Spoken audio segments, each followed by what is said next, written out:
Hello दोस्तों।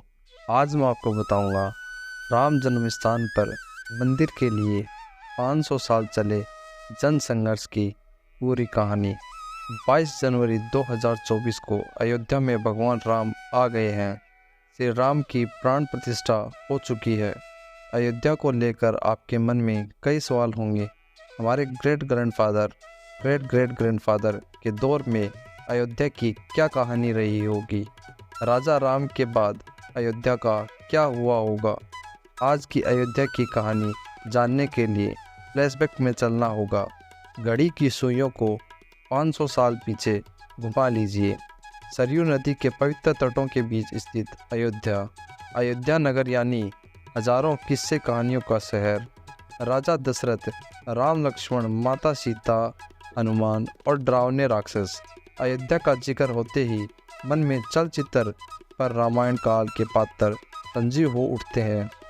यूँ तो अयोध्या का मतलब तलाशें तो अर्थ निकलता है जिसे शत्रु न जीत सके, लेकिन इतिहास हमें बताता है कि इस नगर को लेकर कई बार लड़ाइयाँ हुई हैं, साजिशें हुई हैं। वाल्मीकि और तुलसीदास बताते हैं कि अयोध्या की इसी पावन भूमि पर रामलला का जन्म हुआ था। उनके चमत्कार और अवतारों के किस्से कौन नहीं जानता। ये तो हुए धर्म ग्रंथों की बातें, लेकिन हमारे पूर्वजों के दौर में अयोध्या की क्या कहानी रही होगी। राजा राम के बाद अयोध्या का क्या हुआ होगा। ऐसे सवाल मन में ज़रूर आते होंगे।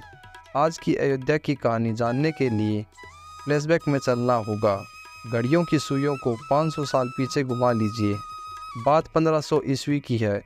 वो ज़माना जब हमारे परदादा के परदादा के परदादा इस धरती पर आबाद रहे होंगे। वो धरती जो भारतवर्ष प्राचीन काल में चंद्रगुप्त, अशोक, विक्रमादित्य जैसे महान योद्धाओं और राजाओं की भूमि थी। मध्यकाल आते आते इस भारत के हिंदू राजा कमज़ोर और फूट के शिकार हो चुके थे। इसी मौके का फ़ायदा उठाया जहरुद्दीन मोहम्मद उर्फ बाबर ने 1526 में बाबर ने हिंदुस्तान में मुग़ल सल्तनत की नींव डाली। आगरा को उसने राजधानी बनाया।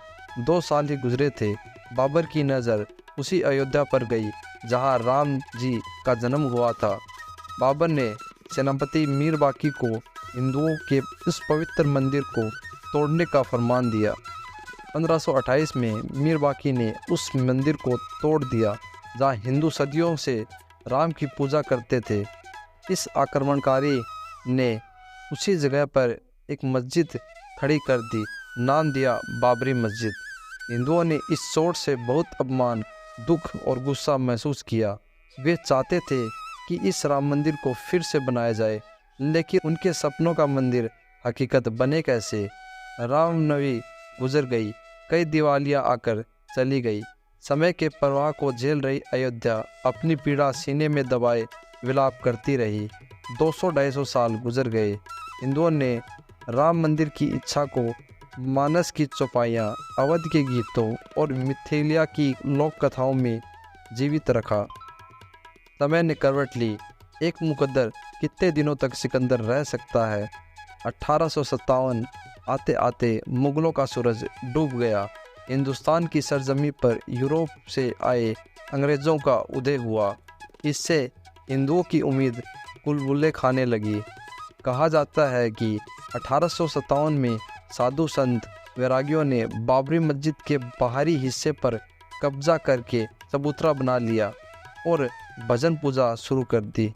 इसकी वजह से मस्जिद में आने वाले मुसलमानों से टकराव होने लगा। बाबरी मस्जिद के एक कर्मचारी मौलवी मोहम्मद असगर ने 30 नवंबर 1858 को लिखित शिकायत की कि हिंदू वैरागियों ने मस्जिद से सटा एक चबूतरा बना लिया है और मस्जिद की दीवारों पर राम राम लिख दिया है। 1859 में अंग्रेज़ों ने एक उपाय निकाला। उन्होंने झगड़े वाली जगह को 2 हिस्सों में बांटा। मुसलमानों को मस्जिद के अंदर का हिस्सा दिया, वहीं हिंदू को बाहर चबूतरे के पास पूजा करने की इजाज़त दी। लेकिन यह ज़्यादा दिनों तक नहीं चला। 1885 में निर्मोही अखाड़े के रघुवर दास ने रामलला का पहला मुकदमा अंग्रेजी साहब की कचहरी में दाखिल किया। अपनी अर्जी में उन्होंने 17 बाई 21 फीट लंबे चौड़े चबूतरे को राम जन्म स्थान बताया और वहीं पर मंदिर बनाने की अनुमति मांगी।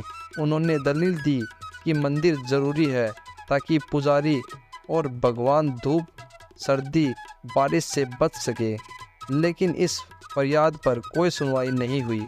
अंग्रेज़ तो पहले ही हिंदू मुसलमानों के बीच बैलेंस बनाकर अपना साम्राज्य मजबूत करना चाहते थे। उन्हें कौन सा यहाँ इंसाफ करना था। आखिरकार 1947 में देश आज़ाद हो गया। इसी के साथ ही हिंदुओं के मन में राम लहर एक बार फिर से उठने लगी। अयोध्या के संत आज़ाद देश में रामलला का मंदिर देखना चाहते थे। मौका देखकर हिंदुओं ने चबूतरे पर फिर से मंदिर निर्माण करना चाहा, लेकिन फैज़ाबाद के सिटी मजिस्ट्रेट शफी ने इस कोशिश को खारिज कर दिया। मामला ठंडा पड़ गया, लेकिन हिंदुओं का टकराव जारी रहा। एक साल और गुजर गया। आज़ादी के बाद भारत सेटल हो रहा था। 1950 में भारत का संविधान अमल में आया, नए कायदे कानून बने। इसी बीच अयोध्या में एक रात ऐसा कुछ हुआ जिन्हें हिंदू और मुसलमान दोनों में उथल पुथल मच गई। रामलला प्रकट हो गए हैं, राम आए हैं। 23 दिसंबर 1949 की सुबह अयोध्या के आसपास यह कानाफूसी आम होने लगी। कुछ ही घंटों में यह बात जंगल की आग की तरह फैल गई कि पिछली रात विवादित मस्जिद की ठीक नीचे रामलला प्रकट हुए हैं। मस्जिद के बाहर हजारों हिंदुओं की भीड़ जमा हो गई। आखिर यह क्या था? जितने मुंह उतनी बातें। कहा जाता है कि 22-23 दिसंबर की रात अभय रामदास नाम के एक साधु और उनके कुछ साथियों ने मस्जिद की दीवार फांदकर भगवान राम, जानकी और लक्ष्मण की प्रतिमा मस्जिद के अंदर रख दी थी और यह बात फैला दी कि राम जी प्रकट होकर अपने जन्मस्थान पर विराजमान हो गए हैं। दूसरा किस्सा तो यह भी है, अभय रामदास की इस योजना को फैज़ाबाद कलेक्टर के नायर का भी आशीर्वाद प्राप्त था। आखिर अगले दिन उन्होंने मूर्तियों को क्यों नहीं हटवाया? वे तो अपने सीनियरों का गुस्सा भी झेल गए। बाद में नायर साहब ने इस मस्जिद को विवादित मानकर इस पर ताला लगवा दिया। रिटायरमेंट के बाद नायर साहब की अफसरी चली गई तो वे चुनावी टिकट जीतकर संसद पहुँचे। फिर आया साल 1950। इस साल 2 मुकदमे दायर हुए। एक मुकदमा गोपाल सिंह विशारद का था, दूसरा मुकदमा रामचंद्र परमहंस का था। कहा जाता है कि मस्जिद में मूर्तियां रखने वालों में हिंदू महासभा के नगर अध्यक्ष रामचंद्र परमहंस भी थे। इन्होंने दर्शन पूजा पर रोक न लगाने और विवादित ढांचे से मूर्तियों को न हटाने की मांग की। 1951 में निर्मोही अखाड़े ने तीसरा मुकदमा दायर किया। यह तीनों केस हिंदू पक्ष के थे। 10 साल बाद 1961 में मुस्लिम पक्ष की ओर से सुन्नी वक्फ बोर्ड और स्थायी मुसलमानों की ओर से मुकदमा दायर किया गया। इन्होंने न केवल विवादित जगह के पोजीशन की मांग की, बल्कि आसपास के कब्रिस्तानों पर भी दावा कर दिया। जिला कोर्ट में इन चारों मामलों की एक साथ सुनवाई होने लगी।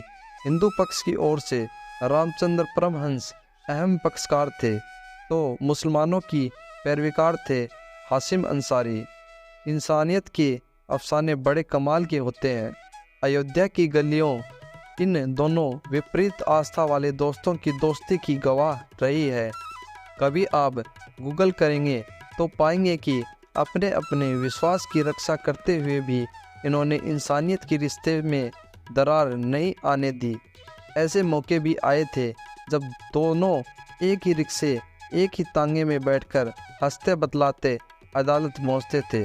दोनों साथ बैठकर ताश खेलते, चाय पीते थे। अब बात है नए हिंदुस्तान की, जब भारत पाकिस्तान युद्ध, इमरजेंसी, बीजेपी का गठबंधन, संघ की सक्रियता, इंदिरा गांधी की हत्या, देश में बड़े बड़े कांड हुए। हाशिम अंसारी और बाबा परमहंस सालों साल चप्पल चटकाते रहे तो कुछ किरदार अपनी सियासत चमकाते रहे। 1980 में इंदिरा गांधी की सत्ता में प्रचंड वापसी हुई। इसी साल बीजेपी बनी तो संघ ने हिंदुओं को जोड़ने का प्लान बनाया। 1984 आते आते इनका खाका तैयार हो चुका था। संघ की नज़र हिंदुओं के 3 आराध्य राम, कृष्ण और शिव पर गई। संयोग से इससे जुड़ी 3 स्थल अयोध्या, मथुरा, काशी मुसलमानों के साथ क्लेश की वजह थे। संघ ने इन तीनों को आधार बनाकर हिंदुओं को जोड़ने का महायज्ञ शुरू किया।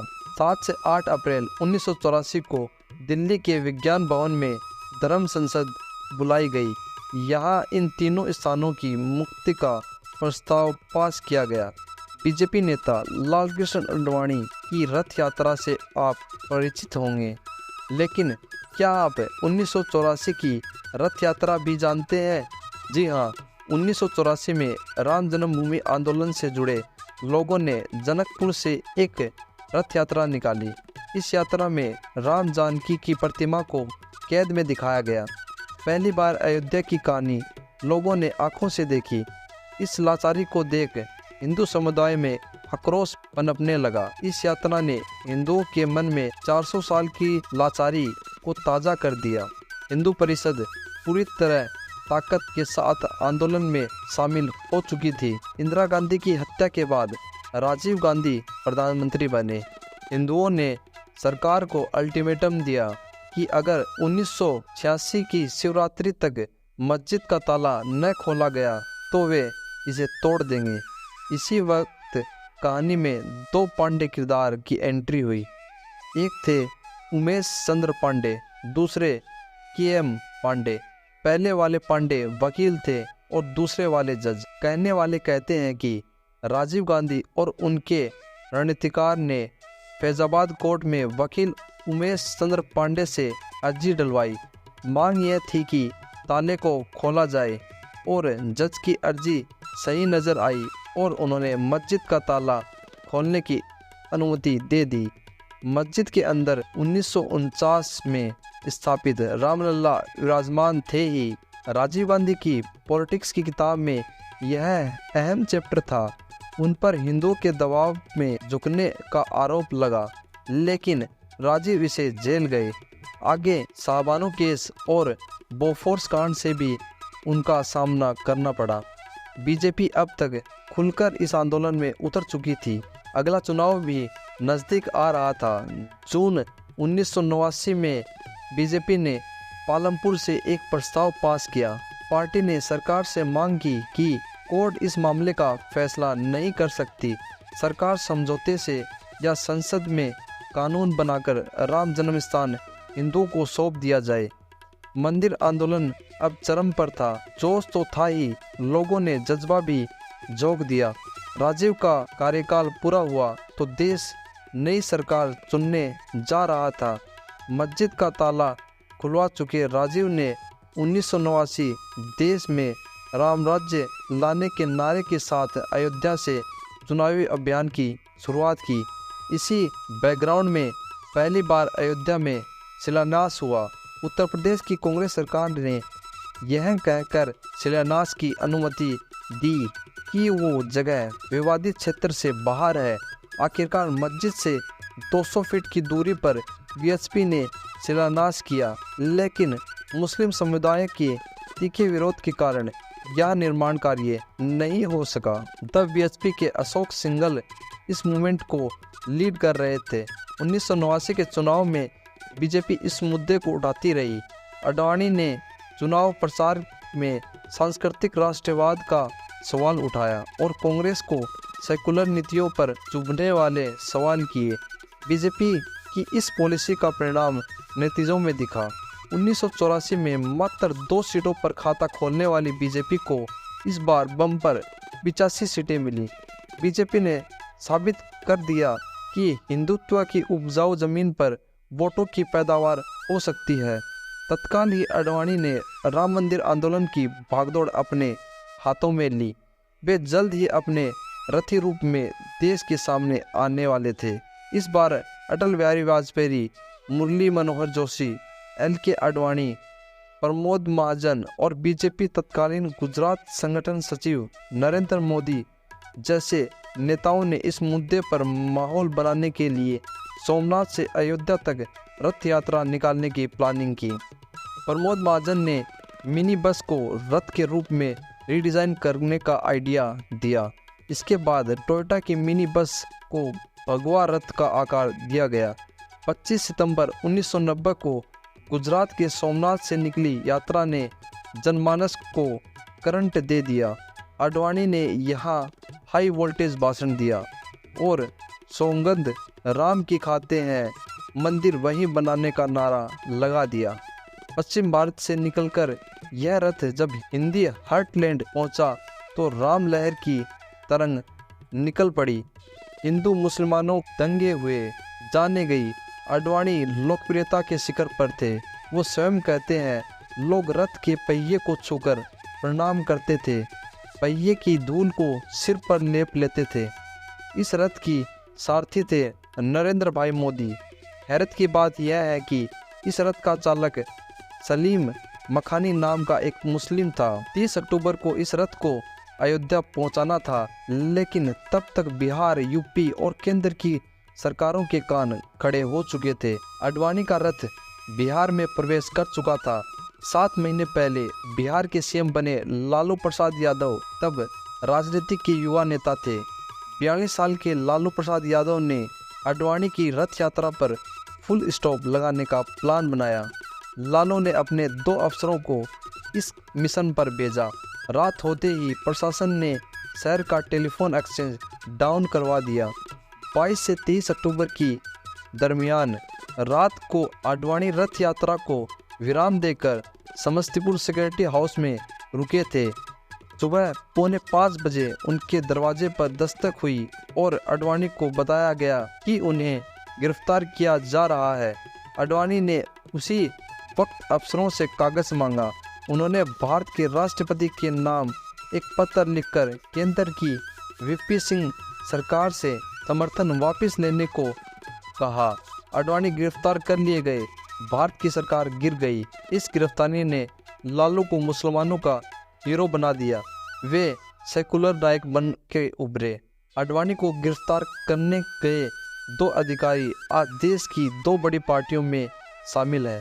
पहले अफसर आर.के. सिंह आज बीजेपी सांसद और केंद्रीय मंत्री हैं, जबकि दूसरे अधिकारी रामेश्वर कांग्रेस के टिकट पर सांसद बने और झारखंड के बड़े नेता बने। इधर आडवाणी की पुकार पर तमाम पाबंदियों के बावजूद लाखों कार सेवक 30 अक्टूबर को अयोध्या पहुंच चुके थे। सीएम मुलायम सिंह की तैयारी नाकाफी रही। यूपी में 2 लाख कार सेवक गिरफ्तार किए गए, जेलें भर गई। वीएसपी ने 30 अक्टूबर को सुबह 9:44 पर मंदिर निर्माण शुरू करने का ऐलान किया। पुलिस को चकमा देने के लिए अशोक सिंघल वेश बदलकर अयोध्या पहुंचे थे। 30 अक्टूबर को अयोध्या में घमासान हुआ। विवादित गुंबदों पर झंडा लगा दिया, तोड़फोड़ हुई। अर्धसैनिक बलों को गोली चलानी पड़ी। गुंबद पर झंडा फहराते 2 कार सेवकों की जान चली गई। 3 ने नींव खोदते हुए प्राण त्याग दिए। कार सेवक नारा लगा रहे थे, रामलल्ला हम आए हैं, मंदिर यहीं बनाएंगे। आखिरकार प्रशासन ने गोली चलवानी पड़ी। गोलियां सरयू नदी के पुल पर मौजूद कार सेवकों पर चली थी। यहाँ 20 कार सेवक मारे गए। अखबारों ने सुर्खियां लगाई, कार सेवकों के खून से लाल हो गई सरयू। इस सिलसिले में कोठारी बंदूक को कौन भूल सकता है। 2 नवंबर को दिगंबर अखाड़े से हनुमानगढ़ी की ओर जाते समय पुलिस ने फायरिंग की, जिसमें दोनों भाइयों की गोली लगी और दोनों ने वहीं दम तोड़ दिया। इस घटना से मुलायम सिंह को हिंदुओं की तीखी आलोचनाएं झेलनी पड़ी। उन्हें मुल्ला मुलायम कहा जाने लगा। अगले चुनावों में उनकी करारी हार हुई। बीजेपी के कल्याण सिंह यूपी के नए सीएम बने। 1991 चुनाव के दौरान राजीव गांधी की हत्या हो गई। कांग्रेस के पीवी नरसिम्हा राव देश के नए प्रधानमंत्री बने। मंदिर जैसे आस्था के मुद्दे पर देश में कटुता का माहौल बन गया। दिसंबर 1992 में फिर से कार सेवा ने ऐलान किया। उस समय के सीएम कल्याण सिंह ने सुप्रीम कोर्ट में हलफनामा दिया कि उनकी सरकार मस्जिद को कोई नुकसान नहीं होने देगी। लेकिन 6 दिसंबर 1992 को वीएचपी, बजरंग दल और शिवसेना समेत दूसरे हिंदू संगठनों के लाखों कार्यकर्ताओं ने विवादित ढांचे को गिरा दिया और मस्जिद की एक एक ईंट उखाड़कर मलबे पर अस्थायी मंदिर बना दिया। इस दौरान लालकृष्ण आडवाणी, मुरली मनोहर जोशी आसपास ही मौजूद रहे। वहीं दूसरी ओर विनय कटारिया, उमा भारती कार सेवकों का जोश बढ़ाते रहे। यह मंजर भारत के सामाजिक राजनीतिक माहौल का अद्भुत दृश्य था, जहां शौर्य और शर्म एक साथ दिखे। कार सेवकों ने सबसे पहले विवादित ढांचे की बाहरी और भीतरी दीवारें गिराई। 2:45 बजे ढांचे का दायां गुंबद जमीन पर गिरा दिया। उसके 1 घंटे बाद बायां गुंबद भी जमीन पर गिरा दिया गया। शाम 4:40 पर 20 का गुंबद भी तोड़ दिया गया। कल्याण सिंह ने इस घटना के तुरंत बाद अपने पद से इस्तीफा दे दिया। कहा जाता है कि पीएम नरसिम्हा राव दिल्ली में इस दौरान पूजा पर बैठे थे। वहीं कल्याण सिंह ने माना था कि उन्होंने ढांचे की सुरक्षा के लिए वादा तो किया था, लेकिन एक और भी निर्देश दिया था कि कार सेवकों पर गोली नहीं चलनी चाहिए। क्या बाबरी मस्जिद टूटने का उन्हें कोई अफसोस नहीं था? इसके जवाब में उन्होंने 2 टूक कहा, ढांचा नहीं बचा, कोई गम नहीं इस बात का, और ढांचे के टूटने का न मुझे कोई खेद है, न कोई पश्चाताप और न ही कोई प्रायश्चित। 5 दिसंबर को लखनऊ में कार सेवकों को संबोधित करते हुए वाजपेयी ने अपने ही अंदाज में कहा था, वहाँ नुकीले पत्थर निकले हैं, उन पर तो कोई नहीं बैठ सकता, तो ज़मीन को समतल करना पड़ेगा, बैठने लायक बनाना पड़ेगा। खैर, बाबरी मस्जिद टूटने के बाद देश में मुंबई, दिल्ली, भोपाल समेत कई शहरों में दंगे हुए। अयोध्या भी नफरत की आग में झुलसी। आडवाणी, जोशी, उमा भारती समेत दिग्गज नेता अरेस्ट किए गए। हिंसा में सैकड़ों मौतें हुई। देश की हवा एकदम ही भारी हो गई। इस घटना के 10 दिन बाद ही जांच के लिए लिब्रान कमीशन बनाया गया। इसे 3 महीने में अपनी रिपोर्ट देनी थी, लेकिन कमीशन ने पूरे 17 साल ले लिए और 30 जून 2009 को तत्कालीन पीएम मनमोहन सिंह को रिपोर्ट सौंपी। इसकी टिप्पणियों को पब्लिक डोमेन में नहीं लाया गया। जनवरी 1993 में केंद्र ने कानून बनाया। विवादित जमीन और आसपास की लगभग 67 एकड़ जमीन को अधिग्रहण कर लिया। हाईकोर्ट में मुकदमे की सुनवाई होने लगी। हाईकोर्ट ने मालिकाना हक तय करने के लिए 2003 में पुरातत्व विभाग से बाबरी मस्जिद और राम चबूतरे के नीचे खुदाई करवाई। इसी रिपोर्ट में कहा गया कि उनके नीचे 10वीं सदी की मंदिरों के सबूत मिले हैं। आखिरकार 2010 में वो मौका आ गया जब इलाहाबाद हाई कोर्ट ने इस मामले में पहला फैसला सुनाया। कोर्ट ने यह जमीन मामले के 3 पक्षकारों के बीच बांट दी। तीनों जजों ने साक्ष्य के आधार पर यह माना कि रामलला का जन्म वहाँ हुआ होगा जहाँ मस्जिद की बीच वाली गुंबद है। फैसले में यह जमीन रामलला विराजमान को दी गई, जिसमें राम चबूतरा और सीता रसोई की जमीन निर्मोही अखाड़े को दी गई, जबकि बाकी बची 1/3 जमीन सुन्नी वक्फ बोर्ड को दी गई। लेकिन अदालत का यह फैसला तीनों ही पक्षों को नामंजूर था। मई 2011 में सुप्रीम कोर्ट ने इस फैसले पर रोक लगा दी। अयोध्या में मूल विवादित जमीन मात्र 1480 स्क्वायर यार्ड की थी। यह वो जमीन थी जिस पर 6 दिसंबर 1992 से पहले बाबरी मस्जिद बनी थी। हिंदुओं का मानना था कि यह भगवान राम पैदा हुए थे। अगर कुल विवादित जमीन की बात करें तो 2.77 एकड़ है। वैसे इस विवाद का फैसला आने से पहले सरकार ने यहाँ कुल 67 एकड़ जमीन का अधिग्रहण किया था। 2014 में नरेंद्र मोदी की सरकार आई तो राम मंदिर फिर सुर्खियों में आया। जितना % बीजेपी का बहुमत था, उतनी ही प्रबल जनता की उम्मीदें। विपक्षी बीजेपी पर तंज कसते रहे कि मंदिर वही बनाएंगे लेकिन तारीख नहीं बताएंगे। 2017 में मामले को कोर्ट के बाहर सुलझाने की कोशिश हुई लेकिन प्रयास कामयाब नहीं हुआ। मई 2019 में नरेंद्र मोदी दूसरी बार देश के प्रधानमंत्री बने। इधर सुप्रीम कोर्ट ने 6 अगस्त 2019 से इस मामले को रोजाना सुनवाई शुरू कर दी। 5 नवंबर 2019 को वो समय आया जब वो इतिहास लिखने को तैयार था। अयोध्या का फाइनल फैसला आया। सुप्रीम कोर्ट ने कहा कि संपूर्ण 2.77 एकड़ विवादित जमीन पर हक हिंदुओं का है। अदालत में मुस्लिम पक्ष को मस्जिद निर्माण के लिए एक दूसरी अहम जगह पर 5 एकड़ जमीन देने का आदेश दिया गया। 5 अगस्त 2020 को वो पल आया जब प्रधानमंत्री नरेंद्र मोदी ने कोरोना की पाबंदियों के बीच राम मंदिर निर्माण के लिए भूमि पूजन किया और अब आज 22 जनवरी को भव्य मंदिर में रामलला की प्राण प्रतिष्ठा हो चुकी है। धन्यवाद दोस्तों। जय श्री राम।